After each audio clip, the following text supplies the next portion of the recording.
Hello coin collectors, it's Frank from Hunter Rare Coins, and in this video I'm going to be looking at some error coins and one or two variety coins as well, just to show a couple of the things I've found while I've been out doing my hunts.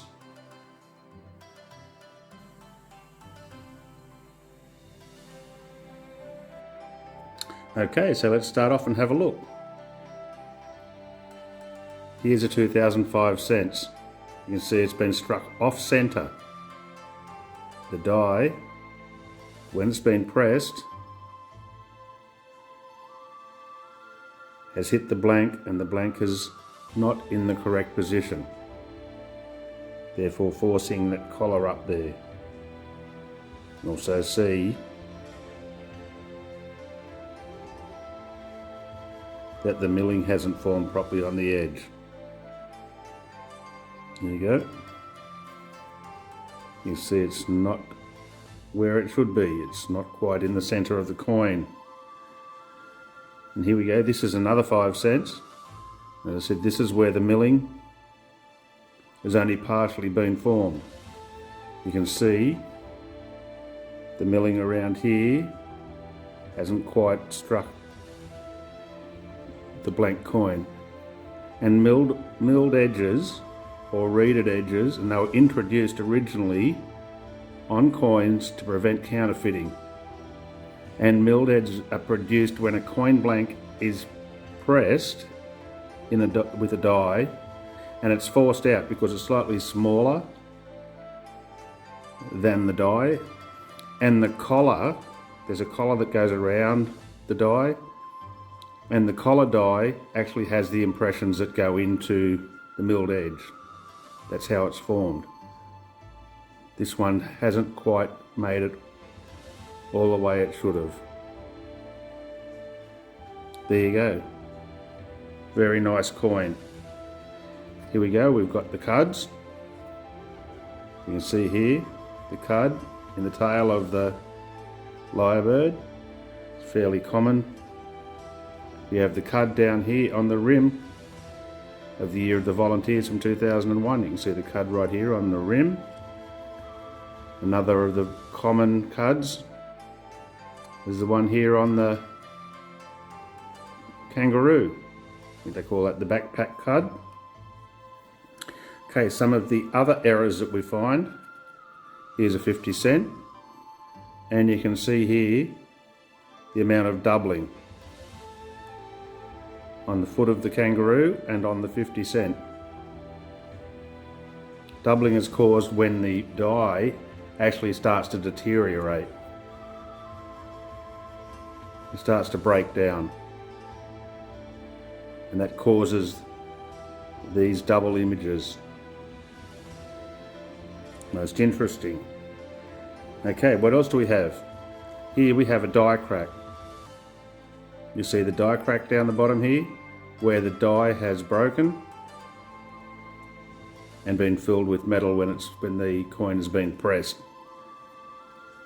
So that's a die crack. Then of course we have the rotated coins. For 2001, we've seen lots of these come through over the years. There it is. It's rotated right all the way around to 9 o'clock. Probably even a little bit further than 9 o'clock. There's the queen, and there it is, the die is rotated. That's when the clip that holds the die in shears off. It actually breaks, and then the die spins while it's pressing coins, and it can go around at any time you can imagine. They've been found in every single angle, these coins. Especially these 2001s, they are just quite extraordinary. Okay, what else do we have here? We've got a ram strike error. Have a look at this 50 cents. Look at the edges of it, all the way around. And this happens when the coin blank is sitting slightly off centre or out of alignment with the collar die. And the collar die is the one that goes around that forms the collar on the coin. And when this happens, the 12-sided blank fails to correctly engage in the press and is struck slightly out of alignment. The incorrect alignment in the collar die results in the coin being struck with protruding metal. You see the metal, it's protruding, and causes these big lugs on the outside, slightly off centre. It's also known as a high lip error, this one, and I think it's quite a spectacular error to look for. See, the collar die that goes around these and all other coins is 5 thousandths of an inch larger in diameter than the main dies, because when it strikes the blank, it forces it out into the collar, and that's how that occurs. Okay, we'll have a look at some planchet floors. There you go, there's a planchet floor. This is when the gas in the metal actually seeps back through the metal. There's gas caught in the metal and it seeps back through, and it bubbles out and creates these errors in here. There's another one here on the 10 cent. Look at it there.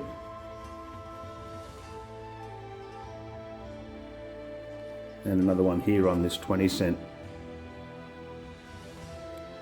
Yeah, the gas has bubbled back out of the coin where it's been trapped in there. I really like planchet floors, I think they're great.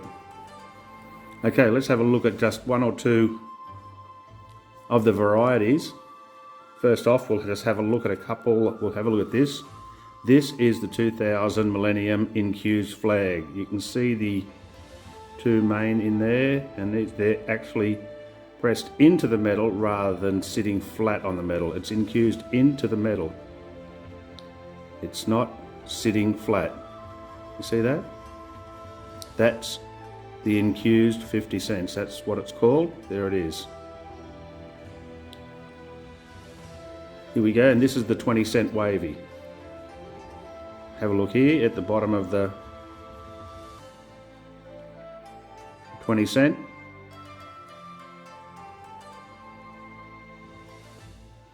It's not flat. And there's another one here.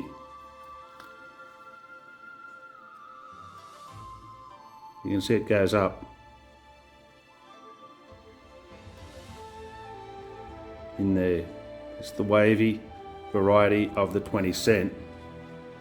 And last but not least, here we go, it's the mule. It's the 2000 mule. You have a look at this, have a look, there's the rim all the way around. This is very well centered, this one. All the way around. That's been struck with a 10 cent die. You have a look at that compared to the size of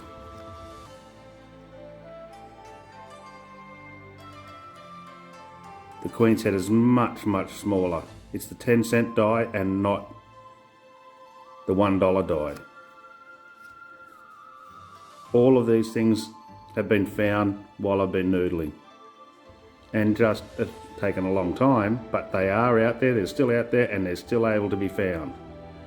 So there you go. I thought I'd just show you a couple of errors, what they are, a little bit of an explanation of how they're formed, and also a couple of different varieties, just a few little different varieties. So there you go. If you like this video, you can give me the thumbs up. You can leave comments. I'd love to hear from people what they think of my videos, what errors they've found. They can tell me. I'd love to find out. You can also subscribe to my channel.